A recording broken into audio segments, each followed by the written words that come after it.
October 23, 2011, Sepang International Circuit, Malaysia. The heat is suffocating. The air shimmers above the asphalt. 24 motorcycles scream away from the starting line at nearly 200 miles per hour, a pack of machines and riders compressed into organized chaos. Lap 2, turn 11. Marco Simoncelli is running fourth. The Honda beneath him is singing, fast, stable, exactly where it should be. He's carving through the field like he always does, fearless, committed, all in. Then his front wheel loses grip. This is the story of a boy from an ice cream shop who became MotoGP's rising star, and the 3 seconds that ended everything.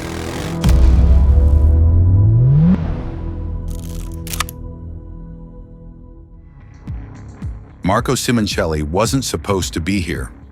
Born January 20th, 1987 in the small Italian village of Coriano, Marco grew up behind the counter of his parents' ice cream shop.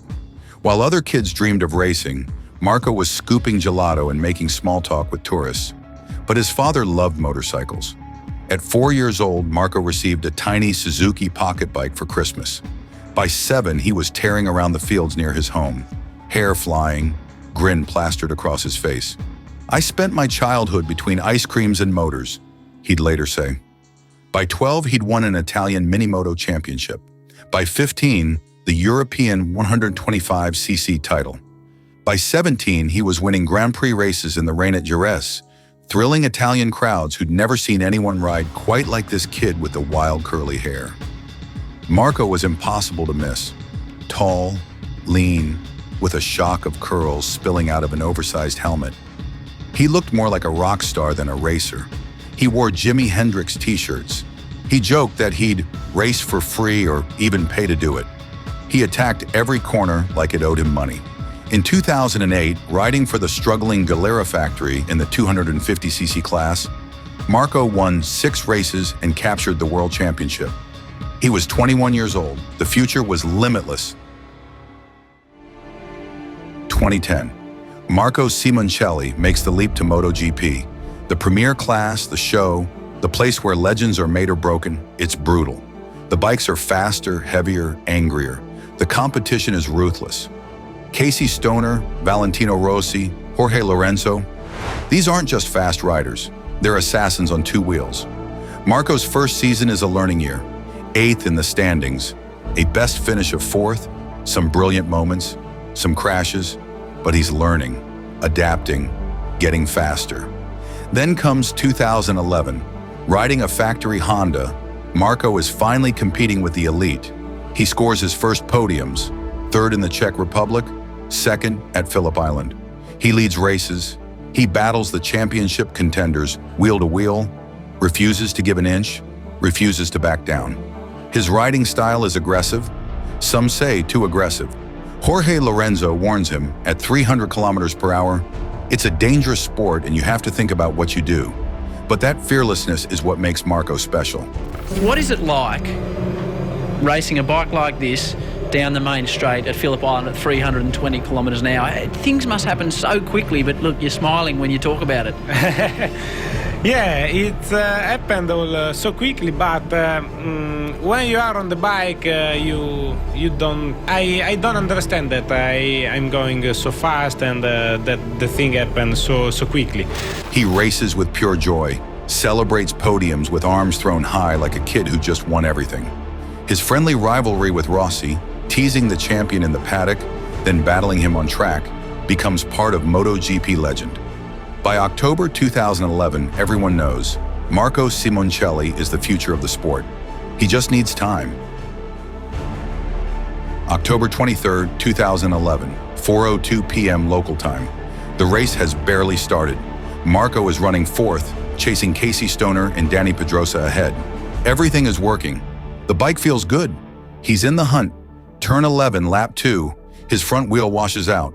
The Honda slides onto the gravel, a standard low side, the kind that happens dozens of times each season. Marco's already thinking about getting back to the pits, checking the damage, maybe rejoining if the bike isn't too beat up. Then physics intervenes. The rear tire grabs traction. The bike doesn't slide to a stop. It snaps violently back onto the racing surface. perpendicular to the track. Marco's body is thrown off directly into the racing line. 20 riders are coming. Rossi and Edwards hit him at full speed. There's no avoiding it. No time to brake, no time to swerve. Just impact. Edwards is launched into the air. Rossi's bike careens off, and Marco Simoncelli lies motionless on the asphalt, his helmet gone, his body still. The race is red flagged instantly. Medical crews rush to the scene. They work frantically, intubating, treating chest trauma, fighting for every second. Riders stand frozen, helmets off, watching. The paddock goes silent. For 45 minutes, they fight. At 4:56 p.m. local time, there's nothing more they can do. Marco Simoncelli is dead. He's 24 years old. News spreads through the paddock like wildfire. Riders weep openly. Casey Stoner's voice breaks. Everybody in the paddock remains in shock. When things like this happen, it reminds you how precious life is. On the grid, Valentino Rossi, Marco's friend, his mentor, the man who'd been joking with him hours earlier, is captured sobbing, unable to process that his rival is gone. The remaining laps are erased. There will be no race restart. The stands empty in stunned silence. It's the first MotoGP rider fatality since 2003. The entire racing world stops. Marco's body is flown back to Italy, accompanied by his father Paolo, his fiancée Kate Freddy, and Rossi himself. More than 20,000 mourners line the streets of Coriano.